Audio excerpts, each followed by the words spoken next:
보겠습니다. 주보 이면에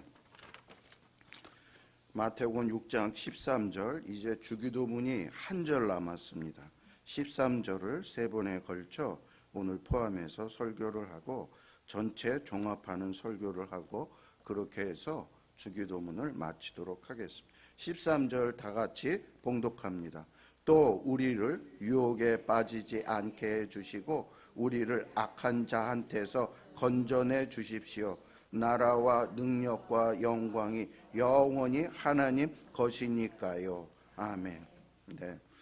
우리는 오늘 주기도문의 6번째 간구인 우리를 시험에 들게 하지 마시옵고, 이 말씀을 함께 묵상하도록 하겠습니다. 우리는 지금까지 일용할 양식을 주옵소서, 죄를 사하여 주옵소서라며 적극적으로 무언가를 구했는데요. 그런데 이제부터는 나오는 두 가지 기도가 조금 다릅니다. 시험에 들게 하지 마시고 악에서 구하옵소서. 무언가를 막아달라는 방어적인 기도처럼 들립니다. 좀 소극적인 기도 같기도 하고요.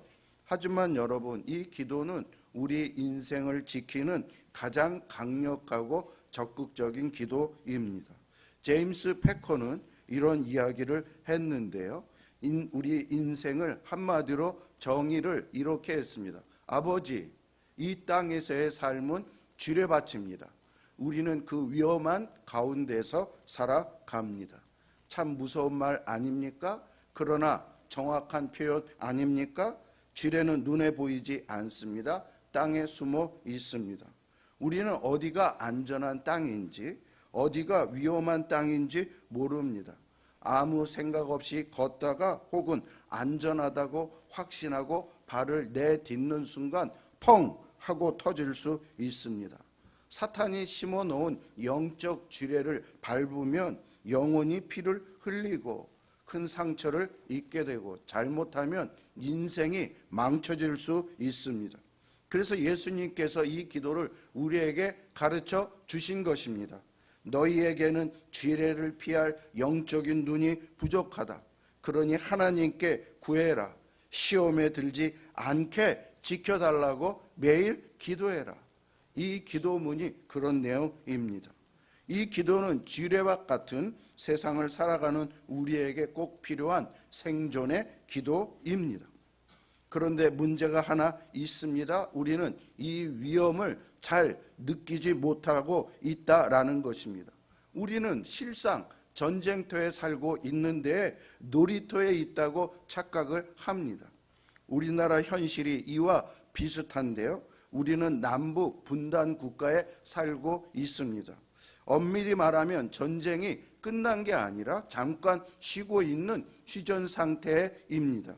가끔 뉴스를 보면 북한이 도발하지 않습니까? 미사일을 쏘고, 그리고 서울을 불바다로 만들겠다고 위협을 합니다. 그러면 외국 사람들은 난립니다. 외국 뉴스가 난립니다. 한국이 곧 전쟁이 날 것 같다. 그러므로 한국은 가지 마라. 그런데 정작 한국 사람들은 어떻습니까? 너무 평온합니다. 편의점에 가서 라면 사재기도 하지 않고요. 카페에 가서 커피를 시키며 맛있게 조용히 커피를 마십니다. 왜 그렇습니까? 대처 상태가 너무 오래다 보니 우리의 마음이 무감각해져서 긴장감이 사라지고 무뎌진 것입니다. 이것을 안보 불감증이라고 말을 하는데요. 영적인 세계도 똑같습니다. 성경이 우리에게 분명히 이렇게 경고합니다.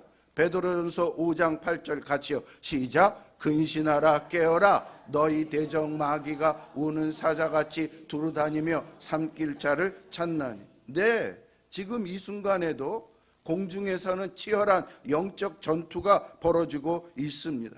그런데 우리는 영적으로 어떻습니까? 너무 평온합니다. 영적 긴장감, 위기를 피부로 느끼지 못합니다.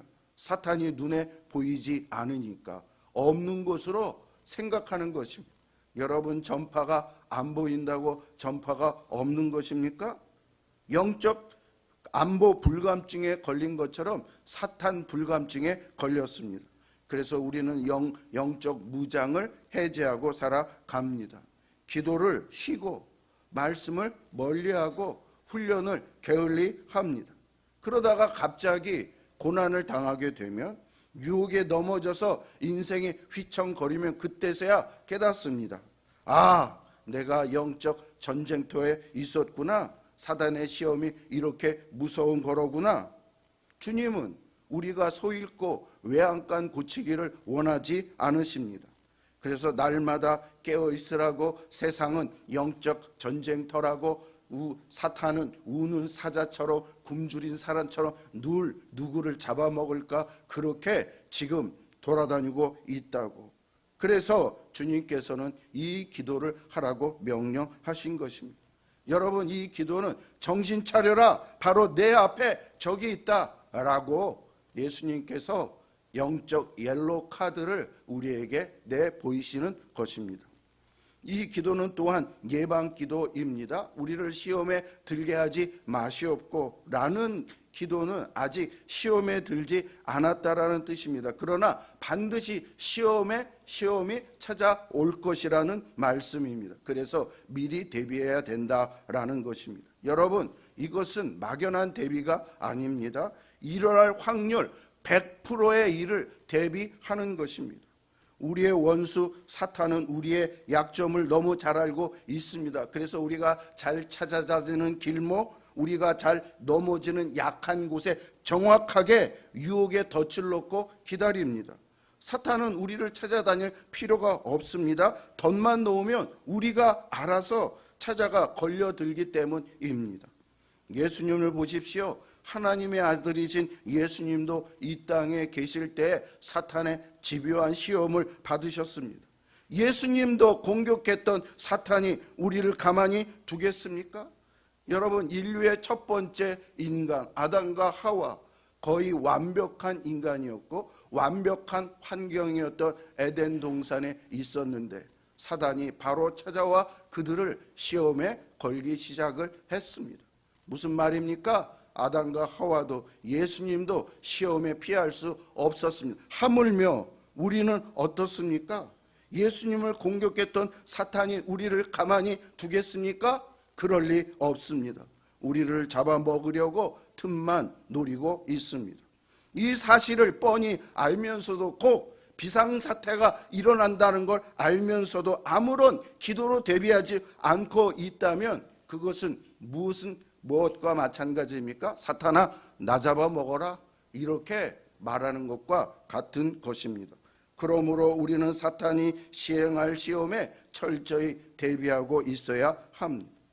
그런데 우리가 여기서 하나 정리해야 될 오해가 있는데요. 우리를 시험에 들게 하지 마시옵고 라고 이 기도를 하라고 하니까 마치 하나님이 우리를 시험에 끌고 가는 것처럼 오해할 수가 있는 것입니다. 하나님, 제발 저를 시험하지를 마세요, 이렇게 생각할 수 있는데요. 그러나 야고보서 1장 13절에는 말씀하기를 하나님은 악에게 시험을 받지도 아니하시고 친히 아무도 시험하지 아니하신다라고 말씀을 했습니다. 성경에서 말하는 시험은 두 종류가 있습니다. 하나는 하나님이 하시는 시험입니다. 이것을 영어로는 테스트 또는 트레이닝이라고 나와 있습니다. 하나님이 이것을 시행하시는 목적은 우리를 좀 더 성장시키기 위해서, 보석과 같은 인격과 영성을 가지기 위해서 하나님이 시행하시는 것입니다. 제가 삼사관 학교에서 4개월 열심히 훈련을 받았더니 1만 광촉, 한 광촉이 촛불 하나인데요, 1만 광촉에 다이아몬드 2개인 중이를 달아주더라고요. 이것은 나를 성장시키기 위한, 훈련시키기 위한 그런 훈련이었습니다. 마찬가지로 아브라함도 하나님께서 여러 차례 훈련을 시켰습니다. 결국은 그는 어떤 존재가 되었습니까? 믿음이 굳건한, 하나님이 믿음의 조상으로 인정해 줄 만한 믿음의 소유자가 되었던 것입니다. 그런데 다른 하나는 사탄이 주는 시험입니다. 이것은 유혹이라도 나와 있습니다. 템테이션이라고 영어로 나와 있습니다. 이것의 목적은요, 죄에 빠뜨리고 우리를 낭패시키기 위해서, 파멸시키기 위해서 그런 목적으로 하는 것입니다. 오늘 본문에 나와 있는 시험이 바로 사단이 하는 시험, 사단이 하는 유혹에 넘어지지 않게 해달라고 기도하라는 것입니다. 여러분, 유혹하는 존재들의 특징이 무엇인지 아십니까? 처음에는 굉장히 아름답게 나타납니다. 달콤하게 나타납니다. 에덴 동산의 뱀처럼 하와에게 먹음직도 하고 지혜롭게 할 만큼 탐스럽고 보암직도 하더라고. 그렇게 유혹을 했습니다. 그리고 이것을 먹으면 내가 하나님처럼 된다. 얼마나 대단한 유혹입니까? 달콤한 유혹입니까? 하지만 결정적인 순간에 우리를 구렁텅이에 빠뜨리고 그는 도망가 버립니다. 아무 책임져 주지 않습니다. 유혹은 사탄이 하고 나는 그것에 사고를 치고 책임은 결국 내가 져야 합니다. 나중에 아담과 하와가 하나님에게 범죄함으로 말미암아 그들이 어떤 처벌을 하나님께 받았습니까? 사탄은 나를 사랑해서 나에게 다가오는 것이 아니라 나를 이용하려고 다가옵니다. 그러나 여러분, 하나님은 어떻습니까? 하나님은 우리를 유혹하지 않습니다. 오히려 우리가 사탄의 유혹에 빠져 사고를 쳤을 때 그것에 뒷수습을 해주시는 하나님이십니다. 우리가 죄를 지어서 헤매고 있을 때 하나님은 오셔서 예수 그리스도가 그 죄를 대신 죄값을 치르게 하시고 우리를 죄에서 자유케 만들어주신 분이 하나님이라니까요. 그러니 우리는 누구를 의지해야 합니까? 책임지지도 않는 사탄의 유혹에 따라야 합니까? 아니면 생명 걸고 우리를 책임지시고 구원해 주시는 하나님을 따르겠습니까? 그러므로 시험에 들었을 때 핑계하지 마십시오. 사탄이 나를 너무 유혹했어. 내가 어쩔 수 없는 상황이었어. 이렇게 말하면 안 됩니다. 야고보서 1장 14절에 각 사람이 시험을 받는 것은 자기 욕심에 끌려 미혹되었기 때문이라고 말합니다. 사탄이 유혹하고 덫을 놨지만 누가 물었어요? 내가 물었어요. 낚싯바늘에 미끼가 맛있어 보였는데 그것을 물어 먹은 것은 물고기였습니다. 마찬가지로 덥석 문 것은 내 안에 탐욕과 욕심이 있기 때문에 그렇습니다. 그러므로 그 죄는 내 책임입니다. 많은 사람들이 자기가 죄를 지어놓고 사탄 때문에 그랬어, 시험 때문에 그랬어, 그렇게 하면서 책임을 짓지 않으려고 하는데요, 그렇지 않습니다. 어떤 사람은 환경을 탓합니다. 내 환경이 너무 안 좋아서, 너무 힘들어서 어쩔 수 없었다. 그러나 여러분, 환경이 힘들더라도 최악의 환경이라 할지라도 우리는 그 가운데에서 하나님의 자녀로 자세를 보일 수 있습니다. 그림을 보여주시죠. 이 죽음의 수용소라는 유명한 책이 있습니다. 빅터 프랭크라는 사람인데 저 사람은 독일계 유대인이었습니다. 그는 아우슈비츠 죽음의 수용소에 갇혀 있는데요. 그런데 거기에 있는 사람은 완전히 인생의 절망 가운데 인간성을 파멸하는 아우슈비츠. 여러분, 아우슈비츠는 사람이 몇천 명 있는데 화장실을 몇 개 안 만들어요.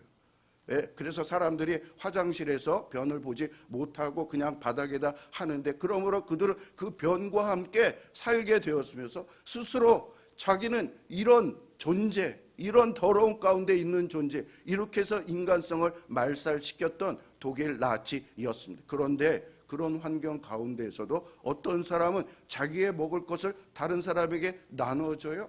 위로하고 격려해요. 인간의 존엄성을 잃지 않습니다. 그는 깨달았습니다. 내가 어떤 가운데 있다 할지라도 자기가 선함을 행하려고 하는 그 의지, 그게 중요하다.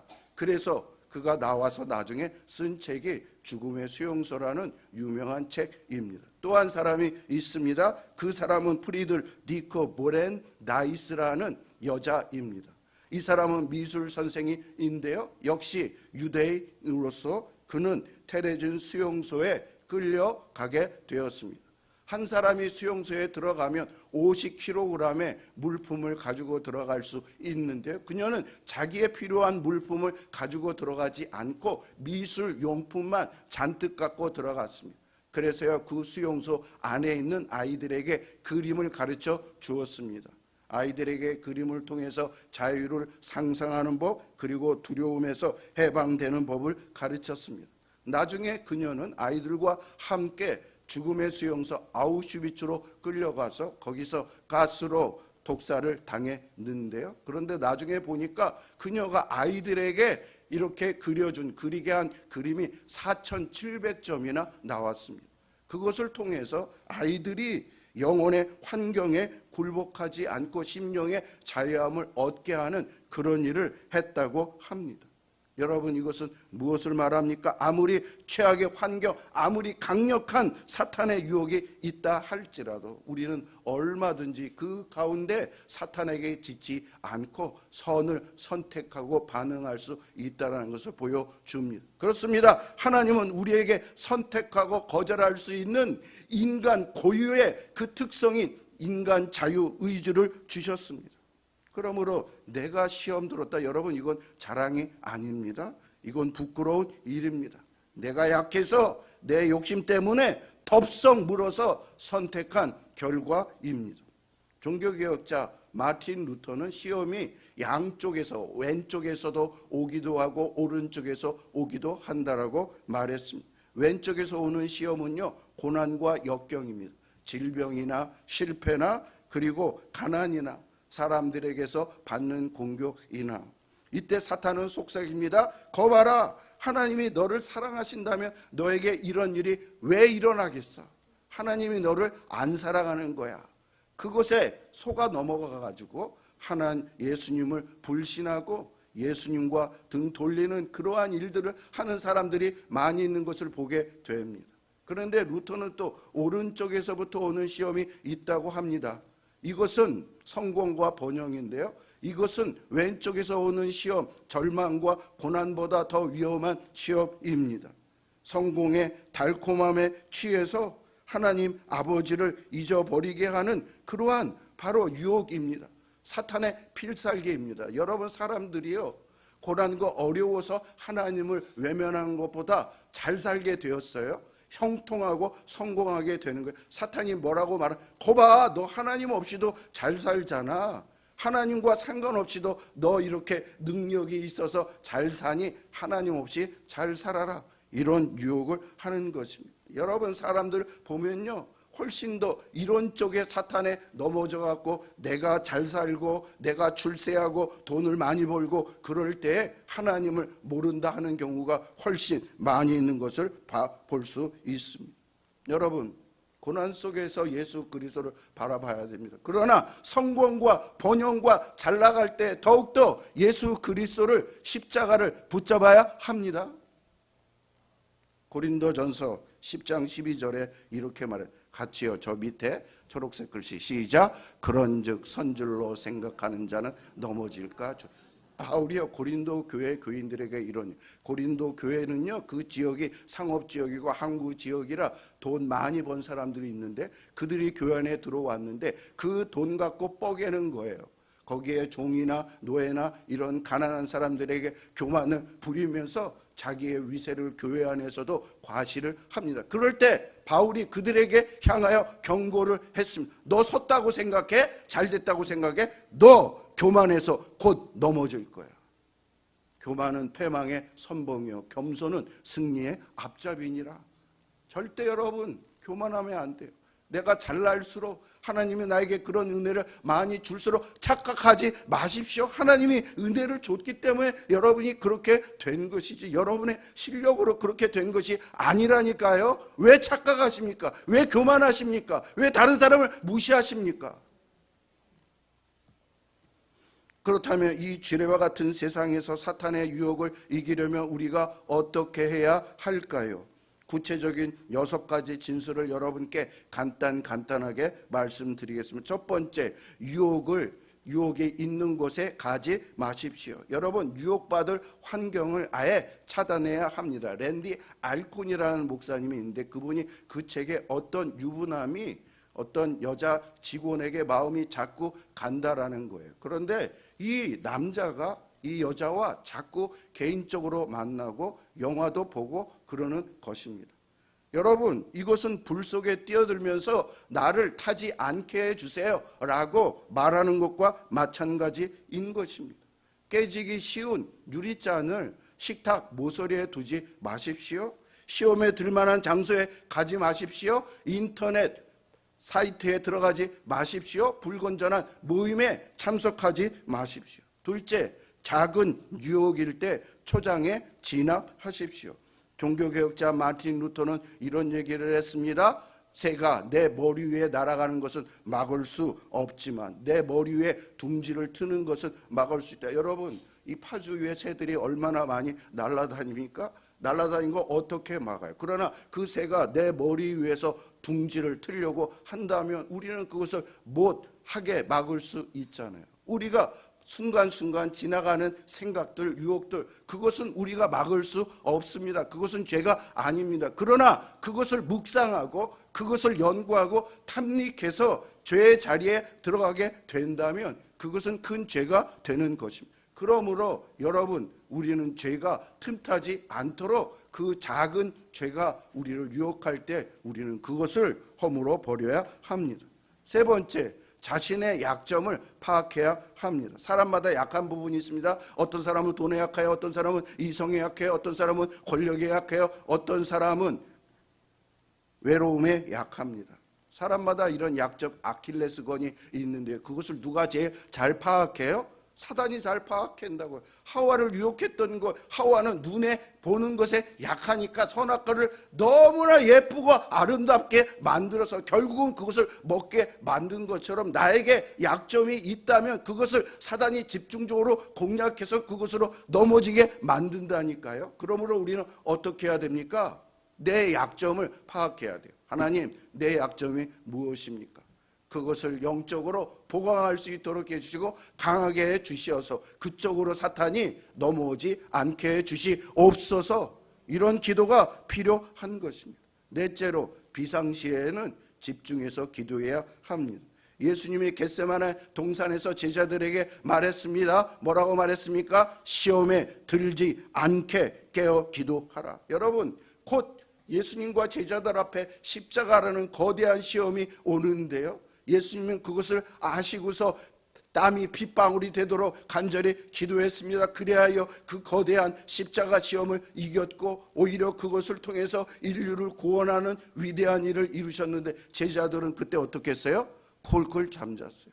예수님이 3번이나 기도하라고 말했는데 결국 기도하지 않으로 말미암아 예수님 그 자기가 사랑하고 그리고 충성하겠다고 맹세한 그 제자들이 예수님을 3번이나 부인하고 도망가고 옷을 다 벗고 나체로 도망갈 정도로 도망가고 예수님을 급기야 팔아버린 그러한 제자들도 있었습니다.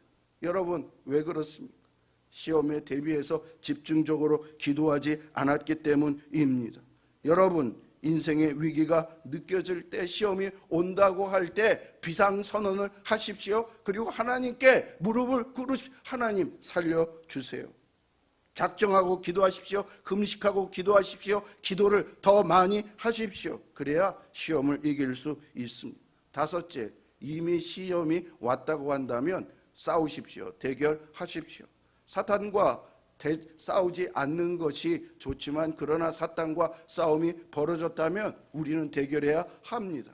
베드로는 사탄과 대결해서 믿음으로 싸우면 이기게 된다라고 말씀했습니다. 그때 말씀을 보고 찬양을 더 크게 부르고 기도를 집중을 하고 그리고 영적 멘토에게 같이 기도해달라고 말을 하고 이렇게 적극적으로 대적해 나아갈 때 사단은 시험을 가지고 그는 철수하게 될 것입니다. 6째, 내가 남을 시험에 들게 하는 자가 되지 않도록 기도하십시오. 여러분, 이것은 앞에 주어가 우리를 시험에 들게 하지 마옵시고 우리를 악에서 구하옵소서. 역시 나만 시험에 안 들면 된다, 그게 아니라 우리 공동체가 다 같이 시험에 들지 않게 해달라고 기도해야 되고, 특별히 내가 다른 사람을 시험 들게 하는 행동과 말이나 그런 것을 하지 않도록 해 주십시오. 그런 기도를 하라는 말씀입니다. 나는 누군가를 넘어지게 하는 돌뿌리가 되지 않게 해달라고 기도해야 합니다. 성도 여러분, 우리는 약해요. 우리가 인간이 대단한 것 같지만 요즘 사회에서 벌어지는 일들을 보십시오. 얼마나 추한, 그의 명예와 그의 수준과 그의 부귀영화 그와는 달리 얼마나 부끄러운 짓들을 많이 하는지요. 우리 힘으로는, 지식으로는 사탄을 이길 수 없습니다. 그러나 우리 믿는 자들에게는 소망이 있습니다. 우리와 똑같이 시험을 받으시되 그러나 죄를 짓지 아니하신 우리의 대장 되시고 대제사장이신 예수 그리스도가 우리의 연약함을 아시고 도와주신다. 여러분, 누가 옆에 내가 힘들고 어려울 때 그러지 마, 그러지 마, 그것을 이겨, 내가 힘줄게, 너 이렇게 하면 우리는 훨씬 더 잘 이길 수 있지 않습니까? 히브리서 4장 15절을 한번 같이 읽어봅시다.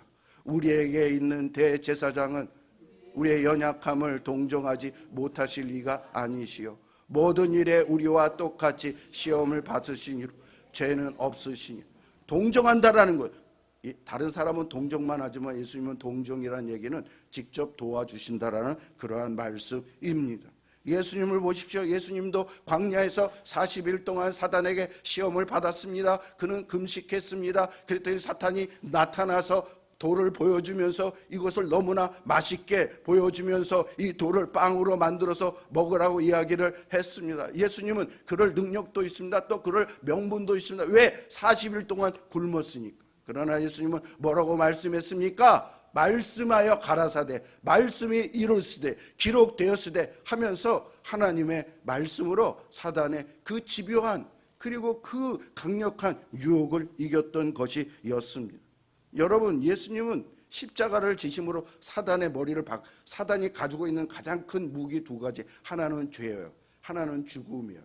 사람이 왜 힘듭니까? 죄의 종이 되어서 자꾸 죄에 끌려가는 거예요. 여러분, 머리가 중독이 되면, 머리가 죄에 되면 내가 안 하고 싶어도 그게 끌려가는 거예요. 그거 사탄의 전술인 거예요. 그리고 사탄은 죽음이에요. 여러분, 죽음을 주는데 죽음의 증세가 뭐냐면 아프고 괴롭고 싸우고 전쟁하고 이렇게 나타나는 거예요. 이렇게 세상에 난리 법석인 것이 사탄이 가지고 있는 그러한 무기 때문에 그런 거예요. 그러나 여러분, 예수 안에서는 사탄이 가지고 있는 이 죄의 파워가 없어진다라는 거예요. 왜? 예수님이 어디서 해결했습니까? 십자가에서 예수님이 피값을 지급하심으로 죄의 값을, 죄의 권세를 무력화시켰어요. 예수 안에서 사탄은 아무런 파워를 발휘할 수 없습니다. 그 다음에 예수님 부활 승천하셨어요. 부활했다는 건 뭐냐면 사단이 가지고 있는 그 죽음의 효력이 아무 소용이 없어진다라는 말씀입니다. 여러분, 죽음의 본질이 없어지니까 죽음으로서 나오는 증세, 아프고 괴롭고 힘들고, 여러분 나이가 들어서 괴롭고 힘들고 병들고 이러다 결국 죽지 않습니까? 그것은 이미 죽음이 시작됐다라는 얘기인데, 예수 안에서 부활을 하신다라는 것은 예수님이 그런 죽음의 현상, 징세, 죽음의 역사, 사탄의 간섭 하나도 없어진다라는 말씀입니다. 여러분, 복음 아닙니까? 여러분, 이제 얼마나 사십니까? 그렇다면 우리가 누구를 의지하며 누구 안에서 살아야 할까요? 이런 복음이 약속이 됐는데요. 여러분, 이제 사탄은 치명상을 입었습니다.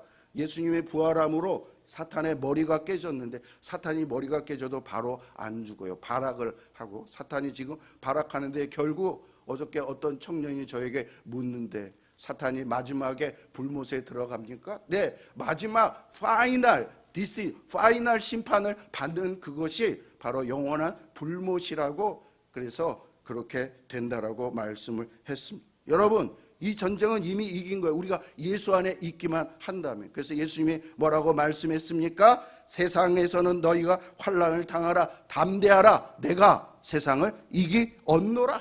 이미 이겼어요, 여러분. 그러므로 이긴 예수님을 우리가 뒤따라가면 우리도 어떻게 돼요? 이기게 되는 거예요. 삼국지에 보면 쫄병 이름은 하나도 안 나와요. 대장이 이기면 그 밑에 따라갔던 모든 병사들이 다 이기게 되는 것과 마찬가지로 죽음과 죄를 해결하신 예수 그리스도를 믿고 따라가기만 한다면 우리는 어떻게 돼요? 우리도 이김의 자리에 들어가게 된다는 말씀입니다. 말씀을 맺겠습니다. 우리에게 일용할 양식을 주셨고, 왜? 매일 밥 먹어야 되니까 매일매일 그 기도를 하라고 말씀을 했는데, 오늘은 영적 양식을 우리에게 먹으라고 말을 합니다. 우리를 시험에 들게 하지 마시옵고. 여러분, 영적으로 매일 이것이 우리에게 필요합니다. 왜냐하면 오늘 기도했다고 내일 기도 안 하면 됩니까? 사단이 오늘만 시험합니까? 내일도 시험, 모레도 시험. 그렇다면 우리는 매일매일 그것에 대비해서 매일매일 해야 하는 게 우리를 시험에 들게 하지 맛이 없고입니다. 종교개혁자 마틴 루터는 그의 마지막에 이 말씀을 하고 숨을 졌다라고 말을 합니다. We are truly beggars. beggars는 거지예요. 여러분 죄송합니다. 여러분에게 거지라고 얘기를 했어요. 그러나 진짜 우리는 무력한 존재예요. 거지예요. 하나님이 우리를 한순간도 돌보지 않는다면, 숨 쉴 수 있는 호흡을 허락하지 않는다면, 모든 것을 살 것을 허락하지 않는다면 우리는 얼마나 무능하고 무력하고 쓸모없는 존재가 됩니까? 요즘 제 목사님 친구들 중에 갑자기 숨이 막혀서 심장마비나 호흡마비로 돌아가시는 분들이, 젊은 목사들도 그러는데 참 인생이 무기력하고 참 허무하구나, 그런 걸 느끼네. 그러므로 여러분, 하나님이 우리에게 건강 주시고 지혜 주시고 우리에게 무엇을 먹을까 마실까 입을까 염려하지 않도록 주는 그것이 없다면 우리는 인간성 하나도. 어제 이제 몽골에 있는 선교사님이 몽골의 선교를 너무 열심히 하다가 간암 사기, 간경화 이렇게 된 거예요. 근데 그분 굉장히 건강하고 잘생겼거든요. 그런데 마지막에 보면 정말 얼마나 그 모습이 정말 초라하게, 물론 지금은 하나님의 부르심을 받아서 하나님의 아름다운 자녀가 되어 있겠지만 인간이 그런 거라는 말씀입니다. 그러므로 하나님, 오늘도 제 힘으로 안 됩니다. 저를 시험에 빠지지 않게 도와주시옵소서. 옛날에 저희가 가족 예배 드릴 때 아이들이랑 잘 부르던 복음사가 있어요. 오늘 집을 나서기 전 기도했나요? 오늘 받을 운청 위에 기도했나요?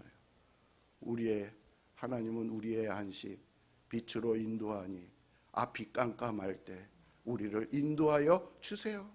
여러분, 출근할 때, 아침 일을 시작할 때, 학교 가기 시작할 때 기도하십시오. 제가 어저께 어느 신학교에 지난주에 가게 됐는데 거기에 그런 문구가, 우리 학교의 기도운동, 하루를 시작할 때 그리고 차 운전 시작할 때 기도하고 시작하십시오. 그 말씀이 마음에 와 닿습니다. 여러분, 제 욕심 때문에 시험에 빠지지 않게 해달라고 기도해. 나만이 아니라 내 아내, 내 남편, 내 식구, 내 교우들이 다 시험에 빠져서 실패하는 신앙생활이 아니라 예수의 힘을 덧입어서 늘 사단과의 싸움에 이겨서 승리의 계가를 부리고 승리자로서 살아갈 수 있는 우리 모두가 되기를 주의 이름으로 축원합니다. 예, 우리 읽겠습니다. 교훈과 적용. 시작. 이 세상은 영적 전쟁터임을 기억하고 늘 깨어 있으라. 우리는 안전한 놀이터가 아니라 보이지 않는 영적 지뢰가 가득한 치열한 전쟁터 속에서 살아가고 있다. 세상의 문화나 유혹을 비판적으로 받아들이지 말고 매 순간 영적 안보 불감증에 빠져 있지는 않은지 스스로 점검하라. 시험의 원인이 환경이 아닌 내 안의 욕심임을 인정하라. 외부 유혹이 내 안에 숨겨진 욕심과 결합할 때 비로소 죄로 이어지므로 남을 탓하기보다 내 마음을 먼저 살펴야 한다. 유혹에 넘어졌을 때 상황이나 핑계를 대기보다 내 안에 어떤 욕심이 그 미끼를 물었는지 정직하게 되며 승리하신 예수님을 의지하며 매일 기도로 영적 방패를 세우라. 우리의 힘으로는 결코 사탄을 이길 수 없기에 이미 승리하신 예수님 능력을 덧입는 매일 기도가 필수적이다. 아침에 집을 나서기 전 오늘도 시험에 들지 않게 지켜달라는 간구를 일용할 양식처럼 빠짐없이 하나님께 드려라. 아멘. 한 줄 쓰십시오.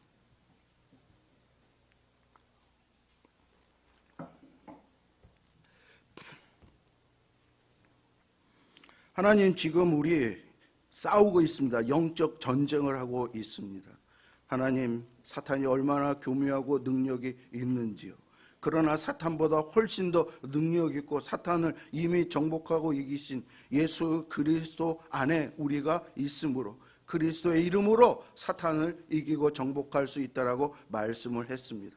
주여 진정한 주의 신자가 되어서 주님께서 주시는 양분 말씀과 기도와 훈련을 통하여 능력을 얻어 사단과 대적하여 이기는 삶을 살게 하여 주시옵소서. 그리하여 사탄에 유혹당하고 지배당하고 힘들게 이 세상을 살아가는 저희들이 아니라 하나님 아버지 주의 권세로 늘 승리하는 삶을 살아서 하나님께서 우리에게 약속해 주신 대로 정복하라, 지배하라, 다스리라, 이러한 하나님의 능력을 발휘하며 축복 가운데 살 수 있는 우리 모든 신자들이 되게 하여 주시옵소서. 예수님의 이름으로 기도드립니다. 아멘.